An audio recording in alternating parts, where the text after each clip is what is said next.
देखो, जिन बच्चों को टॉपर बनना होता है ना, उनके लिए कुछ भी इंपॉर्टेंट नहीं होता है, उनके लिए सब कुछ इंपॉर्टेंट होता है। कंडक्टर से कैपेसिटर आखिर हम लोग कैसे बनाते हैं, सोलेनॉइड के लिए एम्पियर्स लॉ लगा करके उसका डेरिवेशन इंपॉर्टेंट है। दोनों में करंट फ्लो हो रहा है, तो आखिर इनके बीच में अट्रैक्शन होगा या रिपल्शन होगा। परफेक्ट कपलिंग में वैल्यू क्या होगी, इम्परफेक्ट में वैल्यू क्या होगी, XLXC के बराबर होगा तो रेजोनेंट फ्रीक्वेंसी कितनी होगी, उसका ग्राफ क्या होगा, फिर फॉर्मूला और एक लाइन की डेफिनेशन क्या होता है और फॉर्मूला क्या है। बस मेरे प्यारे बच्चों, आज के इस अमेजिंग से सेशन में हम लोग क्या करने वाले हैं, सारे इंपॉर्टेंट टॉपिक्स आज मैं बताने वाला हूं। यानी कि कहीं ना कहीं जितने बैक बेंचर भाई लोग हैं ना अपने, हाँ, आज आपकी सारी समस्याओं का अंत होने वाला है। क्योंकि फिजिक्स सबसे ज्यादा परेशान करता है CBSE बोर्ड में, इस बात में कोई दो राय नहीं है, है ना। तो मैं आपके वो सारी समस्याओं का हल लेकर के आ गया हूं।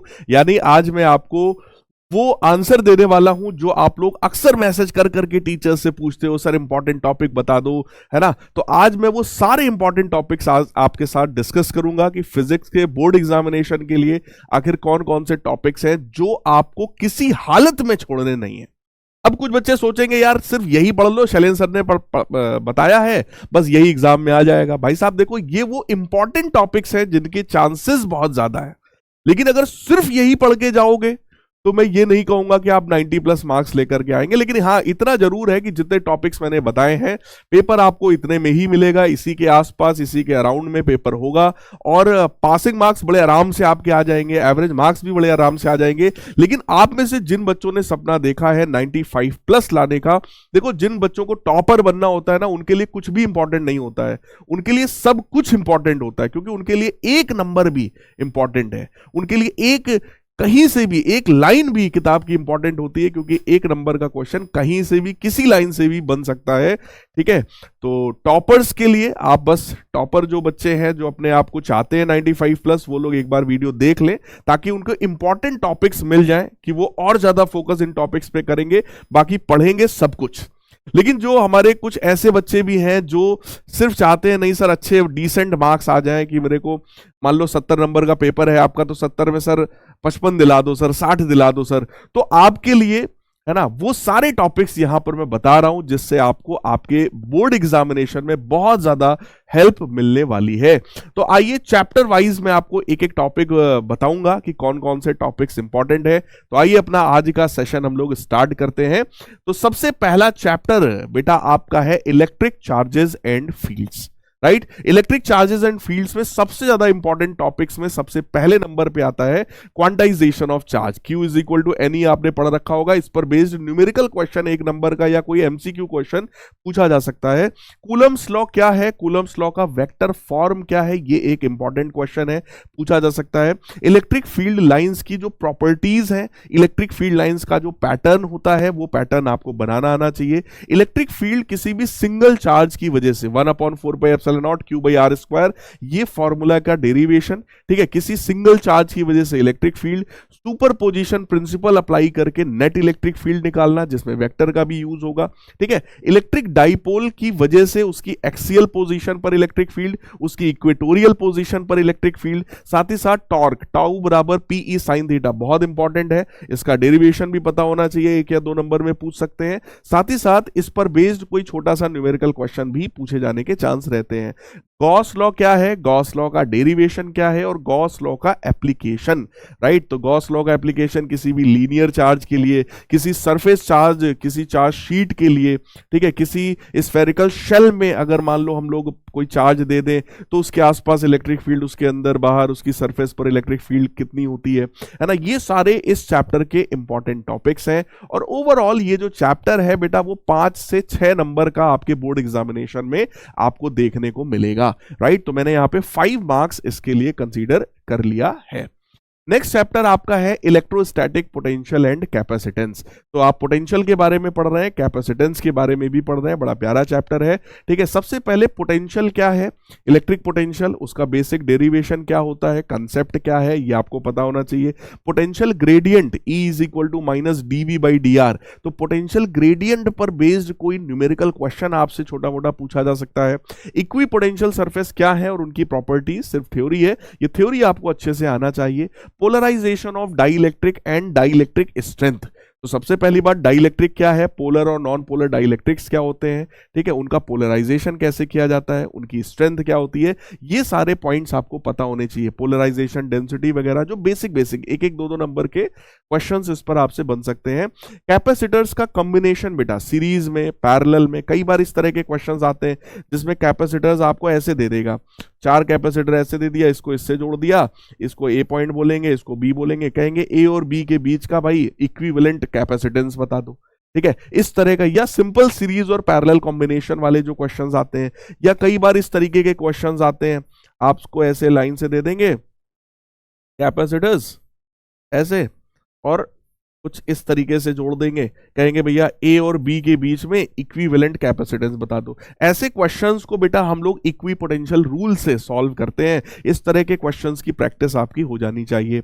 एनर्जी और एनर्जी डेंसिटी, यानी कैपेसिटर प्लेट्स के बीच में जो एनर्जी है हाफ CV², ठीक है, ये एनर्जी का फॉर्मूला पता होना चाहिए, बेसिक आपको इसका आइडिया होना चाहिए। और एनर्जी डेंसिटी क्या होती है, 1/2 एप्सिलॉन नॉट E²। कहां से आया ये फॉर्मूला, ये आपको पता होना चाहिए। पैरेलल प्लेट कैपेसिटर क्या है, कंसेप्ट क्या है, ठीक है, एक कंडक्टर से कैपेसिटर आखिर हम लोग कैसे बनाते हैं, ये चीज का आइडिया होना चाहिए, ठीक है। पैरेलल प्लेट कैपेसिटर में अगर डाइइलेक्ट्रिक डाल दिया जाए, पार्शियली इंसर्ट कर दिया जाए, तो आखिर उसका डेरिवेशन कैसे होगा, ये आपको आना चाहिए। और इस चैप्टर से भी बेटा लगभग 5 से 6 नंबर का आपके बोर्ड एग्जामिनेशन में पूछे जाने के चांसेस रहते हैं, ठीक है। दोनों ही चैप्टर्स बहुत इंपॉर्टेंट है। और तीसरा चैप्टर आपका है करंट इलेक्ट्रिसिटी, ठीक है। करंट इलेक्ट्रिसिटी वाले चैप्टर में इंपॉर्टेंट टॉपिक में सबसे पहले आता है ड्रिफ्ट वेलोसिटी क्या है, और ड्रिफ्ट वेलोसिटी का रिलेशन करंट के साथ, है ना, it's relation with current, that is I = NEA/VD,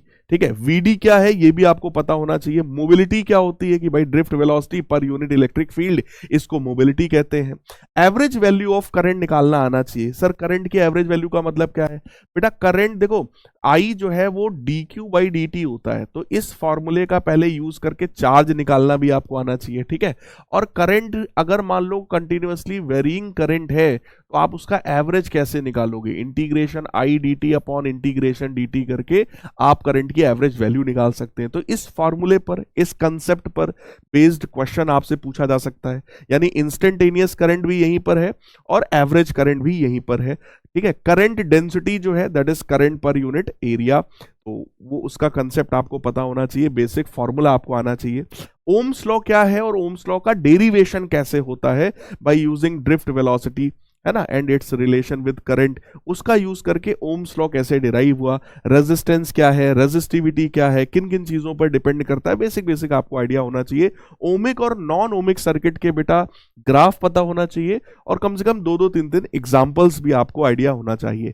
temperature dependence of resistance, यानी कि रेजिस्टेंस टेम्परेचर पर कैसे डिपेंड करता है, किसी कंडक्टर के लिए, किसी भी सेमी कंडक्टर के लिए, या आपको सुपर कंडक्टर के लिए। कॉम्बिनेशन ऑफ सेल्स में सीरीज और पैरेलल ग्रुपिंग ऑफ सेल्स बहुत इंपॉर्टेंट है, पूछे जाने के चांसेस बहुत ज्यादा रहते हैं। किरचॉफ साहब के 2 रूल है ना, Kirchhoff first law conservation of charge पर बेस्ड है, किरचॉफ सेकंड जो लॉ है वो कंजर्वेशन ऑफ एनर्जी पर बेस्ड है, ठीक है। सेकंड लॉ का एप्लीकेशन बहुत अच्छे से आने चाहिए किसी छोटे से सर्किट में, अगर सेकंड लॉ को अप्लाई कराया जाए तो कैसे अप्लाई होगा। और व्हीट स्टोन ब्रिज का डेरिवेशन बेटा आपको अच्छे से आना चाहिए कि R1/R2 = R3/R4, और व्हीट स्टोन ब्रिज का यूज क्या है, राइट। इस चैप्टर से आपके बोर्ड एग्जामिनेशन में लगभग 6 मार्क्स या कई बार 7 मार्क्स का इस चैप्टर से आता है, राइट। ये जो आपका चैप्टर 1, 2 और 3 था एनसीईआरटी बुक का, ये कंबाइंड फॉर्म में पहला यूनिट कहलाता है, जिसका नाम है electrostatics and current electricity, right. इसके बाद बेटा अगला यूनिट स्टार्ट होता है जिसका नाम है मैग्नेटिज्म, या कह लो कि इलेक्ट्रोमैग्नेटिक इंडक्शन या इलेक्ट्रोमैग्नेटिज्म नाम कह सकते हैं, ठीक है। ये चैप्टर नंबर 4 है जिसका नाम है मूविंग चार्जेस एंड मैग्नेटिज्म। इस चैप्टर में सबसे ज्यादा इंपॉर्टेंट है बायट-सेवर्ट्स लॉ क्या होता है, ठीक, इसका स्टेटमेंट क्या है, और इस पर बेस्ड छोटे छोटे जो डेरिवेशंस हैं वो डेरिवेशन का आइडिया आपको होना चाहिए। Magnetic field due to current loop, जो कि इसी से डिराइव होता है, ठीक है। किसी भी करंट लूप की वजह से मैग्नेटिक फील्ड कितनी होने वाली है, ठीक है। किसी भी वायर की वजह से, अगर एक मान लो करंट कैरिंग वायर है, तो इस वायर के आसपास मैग्नेटिक फील्ड कितनी होने वाली है, राइट। उसके बाद एम्पियर्स सर्किटल लॉ यहां पर होता है, तो ये एम्पियर्स लॉ आपको पता होना चाहिए क्या होता है, राइट। और सोलेनॉइड के लिए एम्पियर्स लॉ लगा करके उसका डेरिवेशन इंपॉर्टेंट है, तो ये डेरिवेशन आप लोगों को अच्छे से आना चाहिए, ठीक है, इंपॉर्टेंट डेरिवेशन है बेटा। Torque on current carrying coil, again it is a very important concept कि टाउ बराबर NIAB sin थीटा, ठीक है, ये फॉर्मूला आना चाहिए, इस फॉर्मूले को अप्लाई करना आपको आना चाहिए, इस फॉर्मूले के हर एक टर्म का मतलब क्या है ये अच्छे से पता होना चाहिए। पैरेलल करंट कैरिंग वायर्स, यानी कि अगर दो पैरेलल वायर्स हैं, दोनों में करंट फ्लो हो रहा है, तो आखिर इनके बीच में अट्रैक्शन होगा या रिपल्शन होगा, ठीक है, इसका फॉर्मूला क्या है, उसका डेरिवेशन क्या है, ये आपको अच्छे से आना चाहिए। मूविंग कॉइल गैल्वेनोमीटर का थ्योरी, कि गैल्वेनोमीटर क्या है, किस तरीके से वर्किंग करता है, उसके अंदर कॉइल है, उसका काम क्या है, स्प्रिंग लगी है, उसका काम क्या है, किस मटेरियल की स्प्रिंग होती है, ठीक है। उसके बाद सेंसिटिविटी ऑफ गैल्वेनोमीटर क्या है, कैसे डिफाइन करेंगे, करंट सेंसिटिविटी क्या है, वोल्टेज सेंसिटिविटी क्या है, ये बेसिक आपको थ्योरी इसके बारे में अच्छे से पढ़ लेना है। उसके बाद conversion of the galvanometer into ammeter and voltmeter, this is one of the very important topics, जिससे ये मान के चलो श्योर है कि आपके बोर्ड एग्जाम में कुछ ना कुछ जरूर आपको इस टॉपिक से मिल जाएगा, ठीक है। इस चैप्टर से भी लगभग ये मान के चलिए 5 मार्क्स का आपके बोर्ड एग्जामिनेशन में आएगा ही आएगा। उसके बाद मैग्नेटिज्म एंड मैटर, बहुत ही एकदम बउआ छाप चैप्टर है, बहुत ही ज्यादा आसान चैप्टर है। इस चैप्टर में आपको सबसे पहले किसी भी बार मैग्नेट की आसपास उसकी एक्सियल पोजीशन पे, इक्वेटोरियल पोजीशन पे मैग्नेटिक फील्ड की वैल्यू बेटा निकालना आना चाहिए, ठीक है, फॉर्मूला पढ़ लो इसका, ठीक। टॉर्क ऑन मैग्नेटिक डाइपोल यानी कि टाउ बराबर MB sin थीटा, ये फॉर्मूला आना चाहिए, फॉर्मूला केवल है ना। प्रॉपर्टीज ऑफ मैग्नेटिक सब्सटेंस यानी पैरामैग्नेटिक, फेरोमैग्नेटिक, डायामैग्नेटिक जो सब्सटेंसेस हैं इनकी प्रॉपर्टीज पता होनी चाहिए। क्यूरी लॉ पता होना चाहिए, that is the effect of temperature on paramagnetic substances. Curie law क्या है, ठीक है, मैग्नेटिक ससेप्टिबिलिटी क्या है, उसका मैग्नेटिक आप समझ लो उससे रिलेशन क्या है, mu r is equal to 1 plus magnetic susceptibility होता है। आखिर ये सब बेसिक फॉर्मूले आपको पता होने चाहिए, और इस चैप्टर से मान के चलिए लगभग 3 मार्क्स का आपको आपके बोर्ड एग्जामिनेशन में देखने को मिल जाएगा। अगला चैप्टर है आपका चैप्टर नंबर 6, जिसका नाम है इलेक्ट्रोमैग्नेटिक इंडक्शन। बहुत ही प्यारा, बहुत ही बेहतरीन चैप्टर है। इस चैप्टर में आइए इंपॉर्टेंट टॉपिक्स देखते हैं। सबसे पहला है बेटा फेराडेज लॉ, ये आपको आना चाहिए, इसका बेसिक थ्योरी आपको पता होना चाहिए, ठीक है, इसका फॉर्मूला पता होना चाहिए, इसके फॉर्मूले पर बेस्ड क्वेश्चंस पूछे जाते हैं।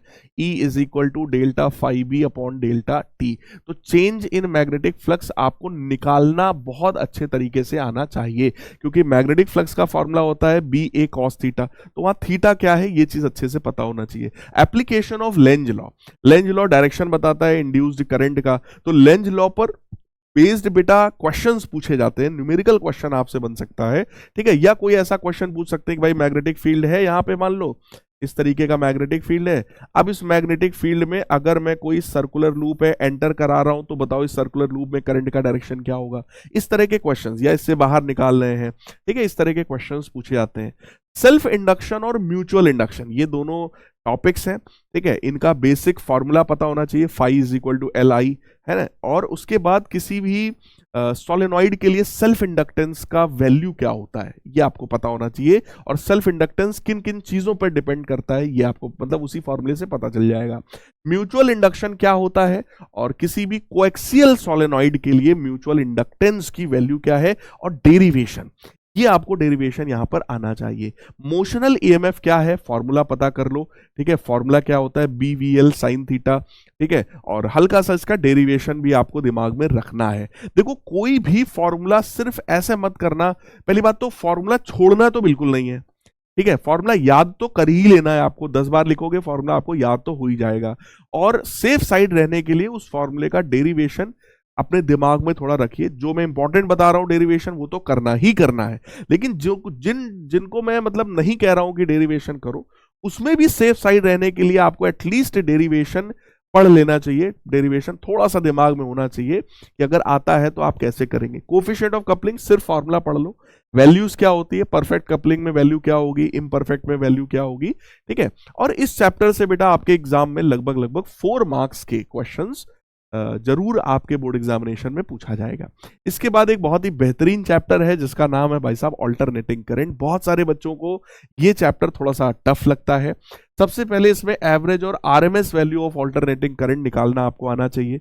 की वैल्यू आपको याद होनी चाहिए, ठीक है। ईएमएफ के लिए भी सेम वैल्यूज होती हैं, ठीक है। एलसीआर सर्किट का डेरिवेशन आना चाहिए, वो भी फेजर डायग्राम बना करके आप कैसे उसको डिराइव करेंगे, ठीक है। वहां पे जेड की वैल्यू क्या होती है, ये सारी करंट की वैल्यू क्या होती है, फेज डिफरेंस कितने का होता है, tan फाई कैसे आएगा, ये सारी चीजें।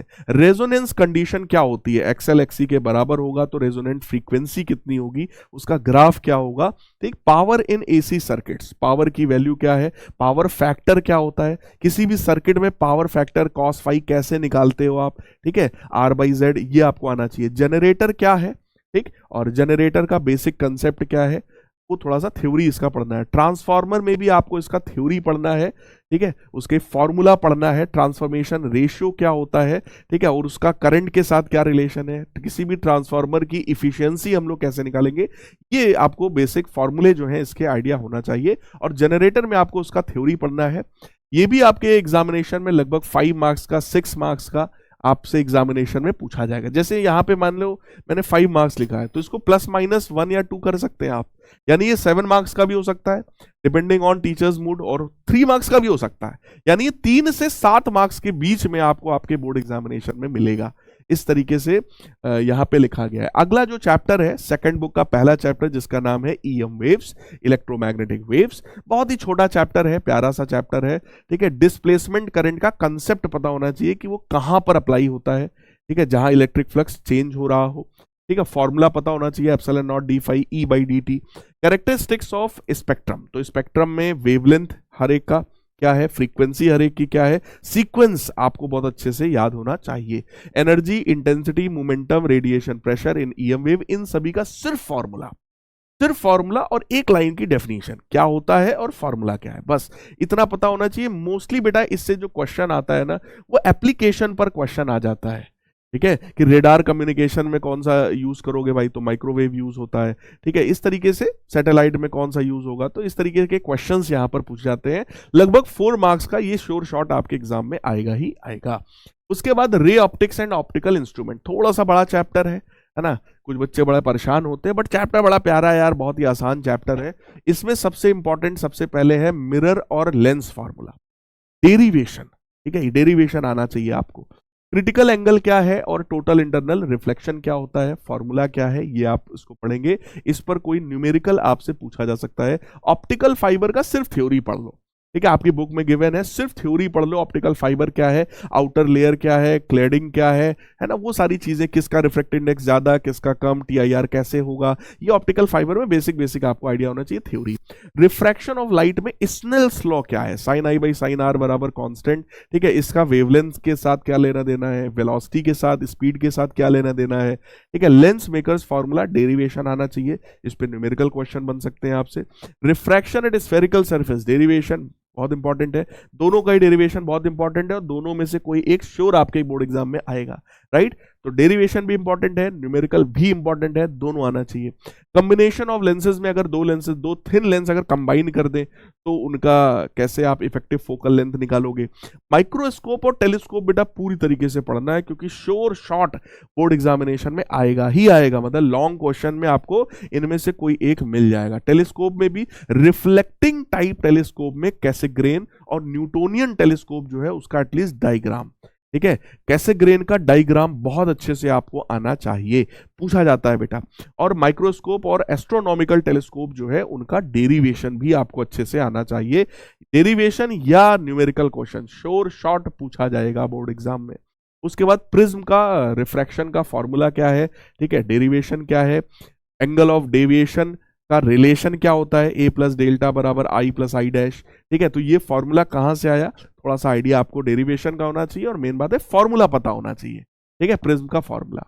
ये जो है लगभग 8 से 10 नंबर का आपके बोर्ड एग्जामिनेशन में आएगा। तो ये एक बहुत ही स्कोरिंग चैप्टर है, इंपॉर्टेंट चैप्टर है, और बहुत अच्छे से आपको आना चाहिए। नेक्स्ट है बेटा वेव ऑप्टिक्स। वेव ऑप्टिक्स में सबसे पहले इंपॉर्टेंट है भाई साहब हाइगन्स प्रिंसिपल क्या है, 3 पॉइंट्स हैं, वो तीनों पॉइंट अच्छे से आने चाहिए, ठीक है। नए जो वेव फ्रंट्स फॉर्म होते हैं वो बनाना आना चाहिए, ठीक है, वो डायग्राम बनाना आना चाहिए। रिफ्लेक्शन और रिफ्रैक्शन का जो डेरिवेशन है यूजिंग वेव थ्योरी, ये आपको बहुत इंपॉर्टेंट है, आना चाहिए, श्योर आएगा इन दो में से कोई एक। यंग्स डबल स्लिट एक्सपेरिमेंट क्या है, ठीक है, स्लिट की विड्थ कैसे निकालते हैं, पोजीशन ब्राइट और डार्क फ्रिंज की कैसे निकालते हैं ये आपको पता होना चाहिए फॉर्मूला।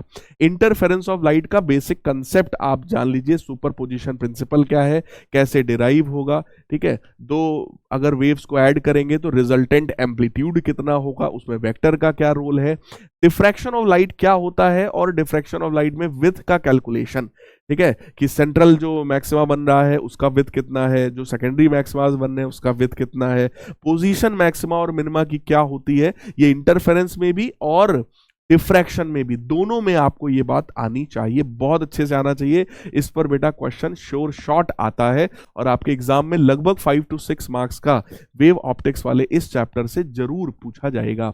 उसके बाद dual nature of radiation and matter. Dual nature बहुत ही छोटा सा चैप्टर है, फोटो इलेक्ट्रिक इफेक्ट क्या है और उसमें कुछ 4-5 ग्राफ्स हैं, वो ग्राफ्स बहुत अच्छे से आपको आने चाहिए। ग्राफ आ जाएगा तो उसको आप अपनी लैंग्वेज में बना के लिख सकते हो, बहुत सिंपल है। आइंस्टाइन साहब का क्या एक्सप्लेनेशन है, इन्होंने बताया भैया जो एनर्जी आ रही है फोटॉन्स की वो वर्क फंक्शन में यूज होगी और उसके बाद इलेक्ट्रॉन्स की काइनेटिक एनर्जी में यूज होगी। तो ये फॉर्मूला, इसका एप्लीकेशन यही एकमात्र फॉर्मूला है इस चैप्टर में, है ना, फोटो इलेक्ट्रिक इफेक्ट में, ये बड़े अच्छे से आना चाहिए। वर्क फंक्शन क्या है, उसका स्टॉपिंग पोटेंशियल से क्या लेना देना, थोड़ा मतलब अच्छे से आना चाहिए।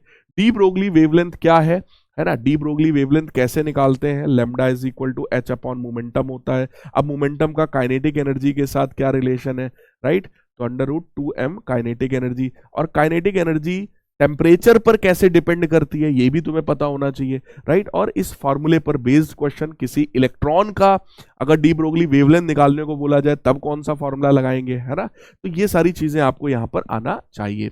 एटम्स वाले चैप्टर का बेटा रदरफोर्ड्स एक्सपेरिमेंट क्या है, थ्योरी, ठीक है, ड्रॉबैक क्या है इनमें, इसके पहले थॉमसन का मॉडल था उसमें क्या ड्रॉबैक था, वो ड्रॉबैक आना चाहिए। डिस्टेंस ऑफ क्लोजेस्ट अप्रोच का numerical, that is a very important concept, ठीक है, इस पर न्यूमेरिकल आने के चांसेस बहुत ज्यादा है।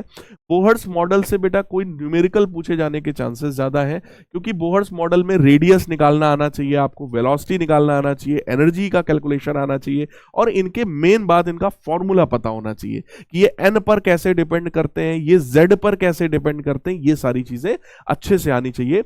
हाइड्रोजन स्पेक्ट्रम में लाइमन बामर पासन ब्रैकेट पीफोर्ड, ये आपको पता होना चाहिए, इनके फॉर्मूला पता होना चाहिए, केवल इनका फॉर्मूला पता होना चाहिए, और उस पर न्यूमेरिकल इंपॉर्टेंट होते हैं, आसान होते हैं, ठीक है। मैक्सिमम वेवलेंथ क्या होगा लाइमन सीरीज का, मिनिमम क्या होगा, ये निकालना आना चाहिए, राइट। और लगभग 4 मार्क्स का ये आपसे आपके एग्जाम में पूछा जाएगा। नेक्स्ट चैप्टर है बेटा न्यूक्लियाई, ठीक है, तो रेडियस और डेंसिटी ऑफ न्यूक्लियस क्या होता है, R बराबर R0 A⁻⁴, ठीक, डेंसिटी कैसे निकालोगे, मास नंबर पे डिपेंड करती है या नहीं करती है, ठीक है। उसके बाद मास डिफेक्ट का कैलकुलेशन बहुत इंपॉर्टेंट है, डेल्टा m कैसे कैलकुलेट करेंगे, और बाइंडिंग एनर्जी क्या होती है, थ्योरी पता होना चाहिए, और उसका डेरिवेशन क्या है, डेल्टा m इंटू सी स्क्वायर, ठीक है, किसी रिएक्शन के लिए कैसे कैलकुलेट करेंगे ये भी पता होना चाहिए, ठीक है। उसके बाद न्यूक्लियर रिएक्शंस क्या है, फिजन फ्यूजन, थोड़ा बेसिक आपको आइडिया होना चाहिए, और कम से कम एक दो रिएक्शन आपको याद होनी चाहिए, कि फ्यूजन की रिएक्शन याद होनी चाहिए, फिजन में यूरेनियम का फिजन आपको याद होना चाहिए, ठीक है। फिर क्यू वैल्यू का कैलकुलेशन, यानी कि दिस इज अ न्यूमेरिकल, यहां पर क्यू वैल्यू का कैलकुलेशन बड़ा इंपॉर्टेंट है, कि रिएक्टेंट का मास माइनस प्रोडक्ट का mass multiplied by c square. अब सी स्क्वायर मल्टीप्लाई करना है या 931.5 मिलियन इलेक्ट्रॉन वोल्ट मल्टीप्लाई करना है, ये थोड़ा सा आपको अच्छे से आना चाहिए, राइट। ये भी लगभग 4 मार्क्स का आपके एग्जामिनेशन में आपको मिलेगा बेटा। नेक्स्ट है सेमीकंडक्टर डिवाइसेस।